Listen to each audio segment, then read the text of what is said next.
रात के अब 11 बज चुके थे। भाई अब तो कोई बस मिलना मुश्किल है। अगर आज आखिरी बस जरा लेट छूटी होगी तो शायद मिल जाएगी, वरना आज की रात मुझे यहीं बस स्टॉप पे बितानी पड़ेगी।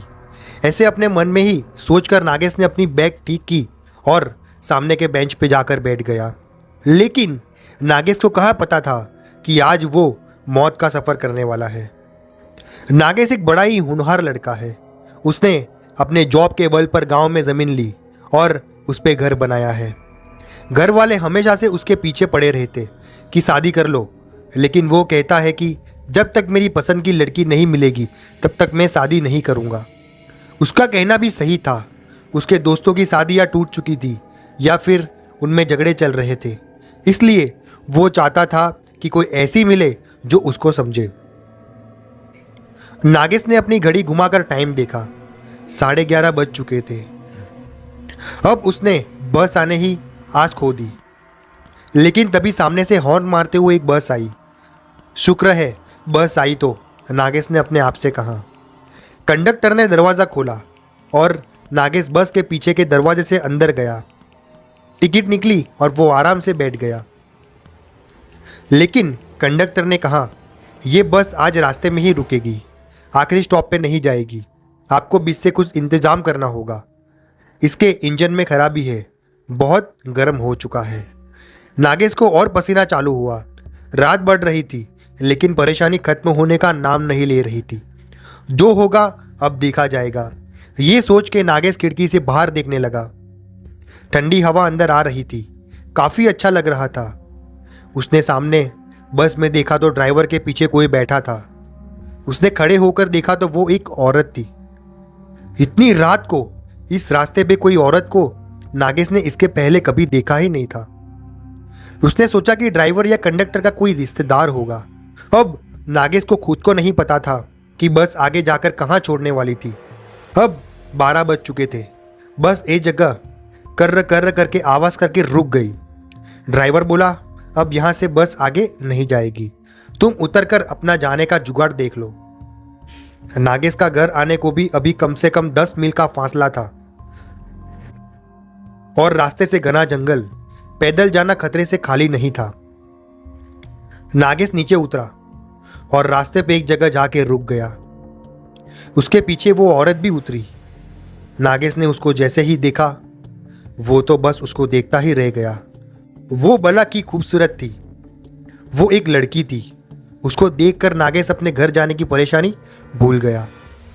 वो तो उसको देखता ही रह गया था। उसको भी कुछ ऐसी ही किसी खूबसूरत लड़की की तलाश थी। सामने जाकर नागेश ने उससे बात करना चालू किया। आप इतनी रात को कहाँ जा रही है? ये बस वाले भी ना ऐसे बीच रास्ते में उतार दिया। उस लड़की ने एक बार नागेश को देखा। उसकी आंखें बहुत ही खूबसूरत थी। नागेश उसकी आंखों में खो गया। कुछ बोल पाता तभी उस लड़की ने कहा, मेरा घर यहाँ से पास में है, पैदल जा सकते हैं, अगर आप चाहो तो मेरे घर चल सकते हो। नागेश ने सोचा एकदम से कोई उसको घर चलने के लिए कह रहा है। वो जरा संभल गया। उसने कहा, नहीं, मैं यहीं रुकता हूँ, कोई मिल जाएगा तो मैं अपने घर तक चला जाऊँगा, बेवजह आपको तकलीफ़ होगी। वो लड़की बोली, अरे घबराओ मत, मैं और मेरी माँ रहते हैं घर में, अगर चलना हो तो चलो मेरे साथ। इतना विश्वास नागेश के लिए काफ़ी था। वो उसके पीछे चल पड़ा। घना जंगल और कच्चा रास्ता। नागेश ने चप्पल पहनी थी। उसको जल्दी चलना मुश्किल हो रहा था। काफ़ी दूर जाने के बाद अब नागेश के पैर गीली मिट्टी में फंसने लगे थे। रास्ते में दोनों बिल्कुल भी बात नहीं की। अचानक नागेश की चप्पल कीचड़ में अटक गई। वो निकलने के लिए अपने मोबाइल का टॉर्च चालू करके नीचे झुका और चप्पल को हाथ में लेकर खड़ा हुआ। सामने भयंकर अंधेरा था, कुछ भी दिख नहीं रहा था। पीछे वो रास्ता जहां वो बस छोड़कर आया था, और ना ही वो लड़की जिसके पीछे वो यहाँ तक आया था। उसने आवाज़ लगानी चाहिए, लेकिन आवाज़ क्या देता और किसको? वो नाम भी तो नहीं जानता था उस लड़की का। हे भगवान, अब मैं क्या करूं, कहाँ जाऊं? नागेश खुद को कहने लगा। नागेश ने अपने मोबाइल में देखा, अब तो बैटरी भी नहीं है, ज़्यादा और नेटवर्क भी नहीं था उस जंगल में। लाइट लगाने के लिए काम आएगी सोचकर उसने मोबाइल को बंद किया, लेकिन आजू बाजू देख के पता चल रहा था कि कोई जंगली जानवर नज़दीक आ रहे हैं। उसने चढ़ने लायक एक पेड़ देख लिए और उस पर चढ़कर बैठ गया। वहाँ उसको कोई खतरा नहीं था। अपनी बैग लेकर वो एक टहनी पर बैठ गया। नींद आ रही थी, लेकिन उसको वो लड़की का चेहरा सामने आ रहा था और डर था कि अगर सो गया और नीचे गिर गया तो लेने के देने पड़ जाएंगे। इसलिए आंख फाड़ के उल्लू की तरह जग रहा था। नीचे खूंखार जंगली सुअर घूम रहे थे। अच्छा हुआ वो ऊपर था, वरना क्या होता पता नहीं। थोड़ी देर बाद चिड़ियों की आवाज़ से समझ गया कि अब सुबह होने वाली है। अब उसका डर थोड़ा कम हुआ। थोड़ा उजाला आते ही उसने वो लड़की का घर तलाश करने निकल गया। काफ़ी दूर जाने के बाद एक घर दिखा, जरा पुराना सा था। नागेश ने देखा कि अब सामने जंगल थोड़ा कम है और थोड़ा सामने जाकर देखा तो बहुत दूर कुछ और भी घर दिख रहे थे। शायद कोई गांव था। वो वापस उसी घर की तरफ आया। बाहर से आवाज़ लगाई, कोई जवाब नहीं आया। उसने खिड़की से झांक कर देखा। दीवार पर कुछ फोटो थे, वो भी पुराने। उसमें वो लड़की थी जो कल रात को मिली थी। उसने कहा था उसकी माँ भी यहीं रहती है, लेकिन वो तो कहीं दिख ही नहीं रही थी। नागेश के मन में से वो लड़की भूली नहीं जा रही थी। वो उसी घर के बाहर उसका इंतज़ार करते हुए रुक गया। तभी कुछ भेड़ बकरियां लेके एक आदमी आया। नागेश ने उसको देख के उसके पास आते ही सवाल किया, अरे भाई, तुम वो सामने वाले गांव से हो क्या? जंगल में सुनसान जगह पर एक आदमी देखकर वो बकरी वाला चौंक गया। उसने कहा, साहब आप कौन हो और यहाँ कैसे? रास्ता भूल गए हो क्या? नागेश ने कहा, हाँ भाई, कल रात को यहाँ तक मैं आ गया था, वो भी हाईवे से। यहाँ एक लड़की रहती है, मुझे उसके बारे में जानना था। क्या तुम जानते हो? कहाँ? यहाँ इस घर में? मैंने तो कभी देखा ही नहीं। मैं यहाँ आते रहता हूँ, बकरी वाला बोला। नागेश को लगा शायद ये जानता नहीं, इसलिए ऐसे बोल रहा है। उसके जाने के बाद नागेश ने वहीं रुक कर उस लड़की का इंतज़ार करना बेहतर समझा। उसको बहुत भूख लग रही थी, लेकिन उस लड़की के सामने उसको और कुछ सूझ नहीं रहा था। शाम होने को आई थी। वो बकरी वाला वापस जाते हुए नागेश से मिलने आया और पूछा, साहब कोई आया क्या? आप बेवजह रुके हो यहाँ पे? यहाँ कोई नहीं रहता। नागेश सोचने लगा कि अगर यहाँ कोई नहीं रहता तो फिर वो कौन है जो फोटो में है और मुझे यहाँ तक लेकर आई? मुझे देखना है कि वो कौन है। कुछ देर बाद रात भी हुई। इतनी देर से ना वो लड़की आई और ना ही उसकी माँ। अब नागेश से रहा नहीं गया, लेकिन वापस जाना बहुत ही मुश्किल था। इसलिए उसने वहीं के एक पेड़ का सहारा लिया और चढ़ के बैठ गया। घना अंधेरा छाने लगा था। वो सामने घर दिख रहा था। नागेश अब घर से जरा दूर था। बाहर उल्लू की आवाज़ आ रही थी। जरा सी आवाज़ पर झट से गर्दन मुड़ जाती थी। खुद की सांस और धड़कन भी नागेश को अब महसूस होने लगी थी। तभी अचानक सामने से सफ़ेद कपड़ों में वो लड़की आते हुई दिखी। उसको देखकर नागेश को बड़ा अच्छा लगा। चलो, जिस बात के लिए वो कल से यहाँ बैठा है उससे मिलना तो हो जाएगा। वो अब उतरने की कोशिश कर रहा था पेड़ से कि तभी उसकी नज़र उसके साथ चल रहे एक और परछाई की तरफ गई। वो एक आदमी था, उसके पीछे पीछे चल रहा था। अब नागेश वहीं रुक गया और ऊपर से सब देखने लगा। वो लड़की ने घर का दरवाज़ा खोला और अंदर गई। उसके बाद वो आदमी जैसे ही अंदर गया, उस आदमी की चीखें गूंजने लगी। वो तड़प रहा था, चिल्ला रहा था, बचाओ बचाओ, मुझे छोड़ दो, मुझे माफ़ करो, मैंने तुम्हारा क्या बिगाड़ा है। नागेश इधर डर से कांप रहा था। नीचे उतरना अब वो भूल गया था। कुछ देर बाद उस आदमी की चीखें बंद हो गई। सब शांत हो गया। वो आदमी शायद मर चुका था, ऐसे नागेश को लगा। वो वहीं पेड़ पर बैठा था। नागेश सुबह का इंतज़ार करने लगा।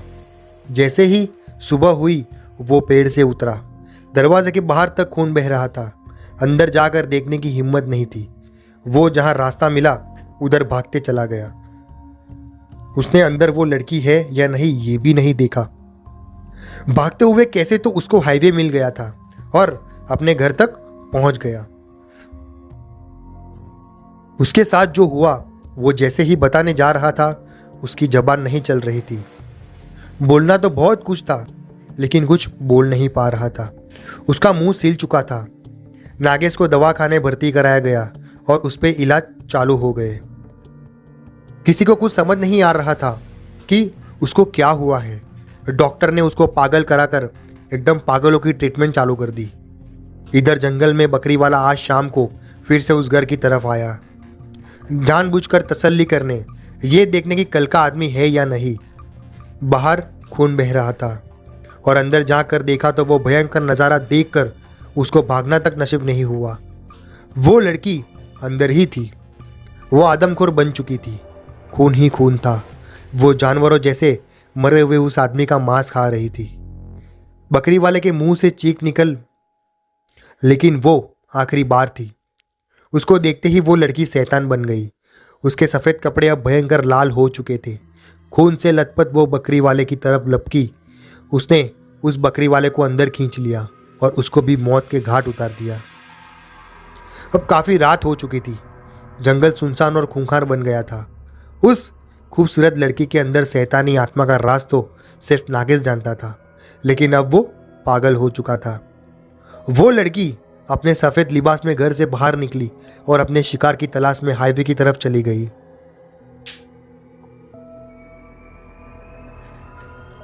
रात का वक्त था।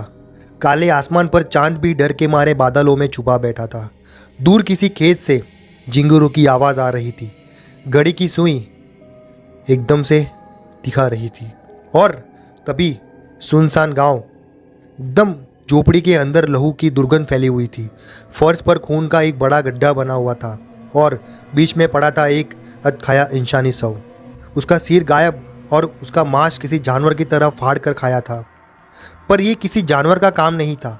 ये थी वो लड़की जिसे गांव के लोग अब खून की प्यासी वाली छाया कहते हैं। कभी आम सी दिखने वाली रीना अब इंसान नहीं रही। कुछ महीनों पहले वो एक सुनसान टापू से लापता हुई थी, जहां एक भयानक तांत्रिक के बारे में सुना गया था। उसका शव 13 दिन बाद जंगल में मिला, बिना जान के। लेकिन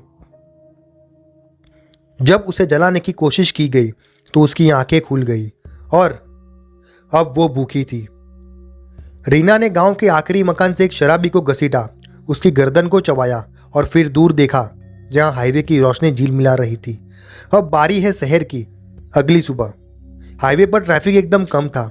बीच बीच में कुछ ट्रक और कारें दौड़ रही थी, लेकिन सबसे अलग था वो लड़का, जो रवि, जो अपनी बाइक पर अकेला सफ़र कर रहा था। वो मुंबई से बड़ौदा जा रहा था और बीच रास्ते में उसे एक लड़की दिखी, सफ़ेद ड्रेस में, पैरों से खून बहता हुआ, बाल उलझे हुए, चेहरा झुका हुआ। हाईवे के बीचे बीच खड़ी थी वो लड़की। रवि ने ब्रेक मारा। ये मैडम, ठीक हो? आपको क्या हुआ? रवि बाइक से उतरा। लड़की ने धीरे धीरे सिर उठाया। उसकी आंखों में खून था, चेहरे पर एक रहस्यमय मुस्कान और उसके होठों के किनारे से मांस का टुकड़ा झूल रहा था। प्यास लगी है, उसने फुसफुसाते हुए कहा। रवि एकदम ठिठक गया। आप क्या कर रही है? अगले ही पल लड़की हवा में उछली और रवि की गर्दन पर झपट पड़ी, एकदम चीच चीच चीच चीच चीच की तरह। रवि की चीखें रात में गूंज गई और 10 मिनट बाद हाईवे पर सिर्फ बाइक पड़ी थी और एक अधखाया शव था। गुजरते दिन हाईवे पर अजीब घटनाएं होने लगी। ट्रक ड्राइवर लापता होने लगे, कारें खून से सनी मिलती पर कोई यात्री नहीं। सोशल मीडिया पर कुछ लोगों ने एक ब्लडी गर्ल ऑन हाईवे की वीडियो पोस्ट की थी, पर जल्द ही वो वीडियो डिलीट हो गया था। लोगों ने अफवाह उड़ाई, कोई चुड़ैल हाईवे पर घूमती है जो अकेले यात्री को मार देती है, पर असलियत इससे भी ज़्यादा डरावनी थी। दोस्तों, ये एक कहानी पुलिस वाले की जुबानी से मिली थी। मैं ऐसा ही हूँ, भानु प्रताप। पिछले 17 सालों से सर्विस में हूँ। मैंने गैंगस्टर्स को मारे हैं, नक्सली देखे हैं, पर जो मैंने उस रात देखा उसे सोचकर आज भी मेरी रीढ़ में सिरहन दौड़ आती है। मुझे गश्त पर भेजा गया था नेशनल हाईवे 48 की तरफ। रात के करीब 2 बजे होंगे। तभी मेरी जीप के सामने अचानक एक लड़की आई, खून से सनी, पर आंखें बिल्कुल चमक रही थी जैसे किसी भेड़िए की हो। मैंने उसे पकड़ना चाहा, पर वो दौड़कर मेरी गाड़ी के ऊपर कूद गई। मैंने ट्रिगर दबाया, 3 गोलियां मारी, लेकिन उसका असर कुछ नहीं हुआ। उल्टा वो मेरी आंखों में देखकर बोली, तेरा खून गर्म है, मुझे चाहिए। उसके बाद मैं होश में नहीं रहा। मेरे साथी मुझे सुबह खून में लथपथ हालत में पाए और उस लड़की का कोई सुराग नहीं था।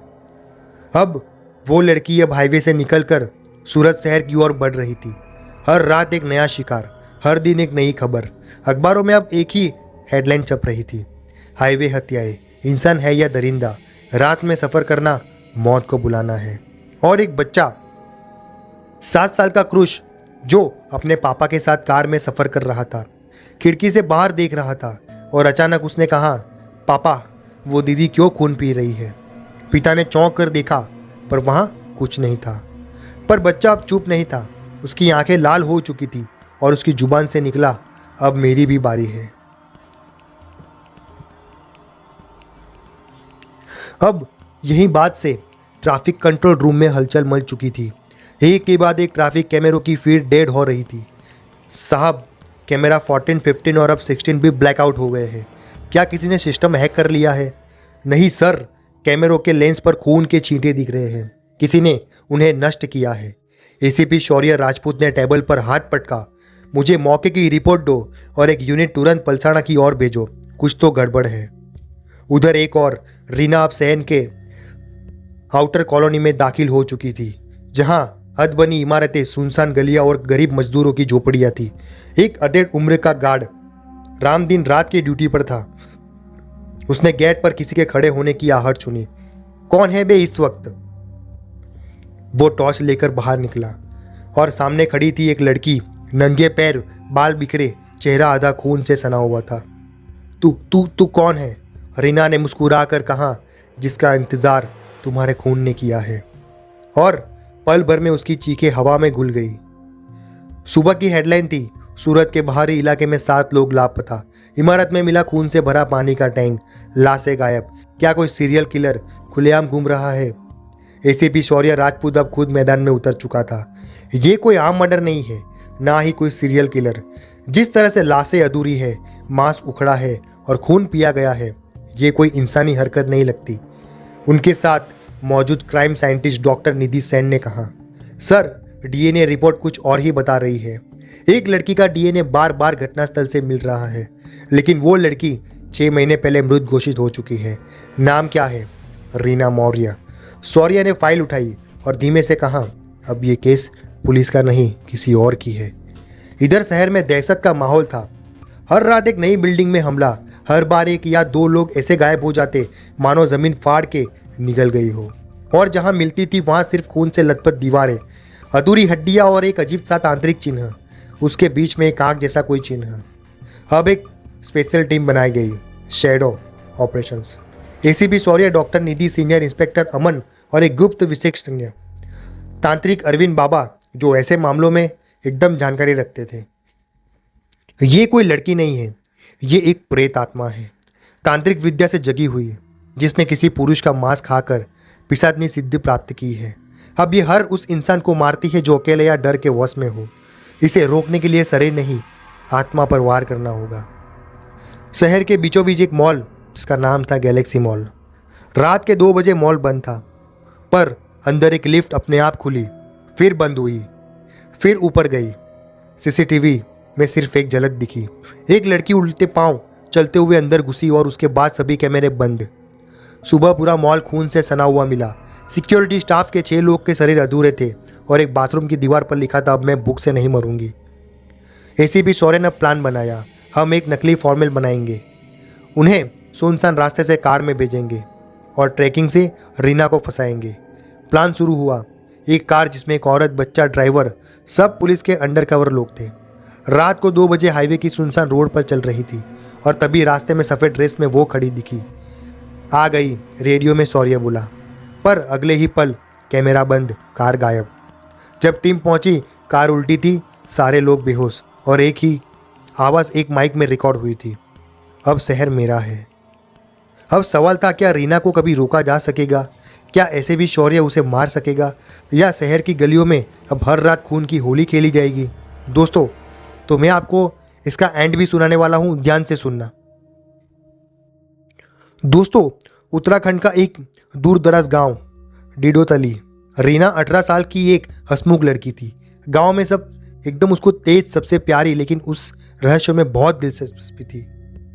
तांत्रिक किताबें पढ़ना, जंगलों में अकेले घूमना और लोक कथाओं की कहानियां इकट्ठा करना उसका शौक था। एक दिन उसे एक पुरानी गुफा के पास एक फटी हुई किताब मिली, प्रेत वशीकरण और पिशाचनी सिद्धि। उसने बस यूं ही खोलकर पढ़ना शुरू किया और वहीं उसकी जिंदगी बदल गई। गांव में उसी रात एक तांत्रिक बाबा आए, नाम था नरभक्षण तांत्रिक। तू सिद्धि चाहती है? क्या मिलेगा मुझे? तू अमर बन जाएगी, पर तुझे पहली बार किसी इंसान का मांस खाना होगा। रीना ने हंस के टाल दिया, लेकिन तांत्रिक ने उसे धोखे से एक तांत्रिक यज्ञ में बांध लिया। वहां उसने एक इंसान की बलि दी और रीना के मुंह में जबरदस्ती उसका मांस डाल दिया। उस पल एक चीख गूंजी, आसमान कांप गया और रीना की आंखें काली हो गई। उसका शरीर मर चुका था, लेकिन आत्मा अब पिशाचनी बन चुकी थी। अगर हमें रीना को रोकना है, अरविंद बाबा बोले, तो हमें उसे उसी जगह लाना होगा जहां से सब शुरू हुआ था, डोडीताल। अभी ऐसे भी शौर्य का अंतिम मिशन था। उसने कहा, पर कैसे लाएंगे उसे वहां? डॉक्टर निधि बोली, हम एक लड़की को चुनेंगे जिसकी ऊर्जा उस जैसी हो और उसके जरिए रीना को आकर्षित करेंगे। ऐसी भी शौर्य, उसकी भांजी काव्या को खुद भी गहरी साधना कर चुकी थी, वो तैयार हो गई। अगर मुझे मरना भी पड़े तो मैं इस पिशाचनी को खत्म करूंगी। रीना को जैसे ही काव्या ने पिशाचनी मंत्र बोलकर पुकारा, वो काली आदि की तरह वहां आ गई और पूरे जंगल में सन्नाटा कर दिया। और अचानक एक डरावनी हंसी गूंजी, तेरा खून बहुत ही मीठा है। रीना ने झपट मारा, लेकिन काव्या पहले से मंत्र साधना में बैठी थी।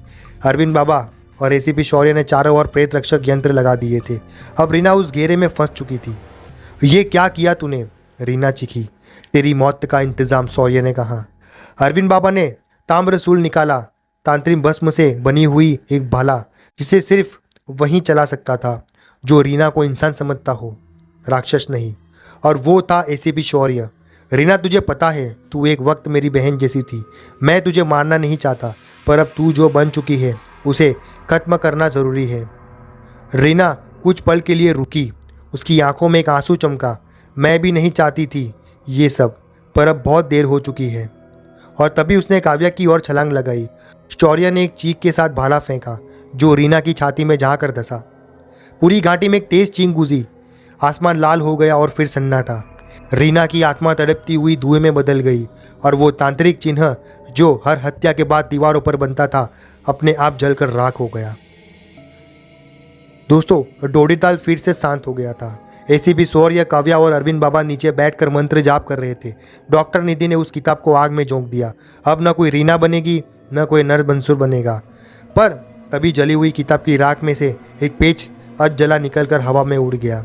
उस पर लिखा था, जो कोई मेरी राह चलेगा वो अमर होगा और भूख कभी नहीं मरेगी।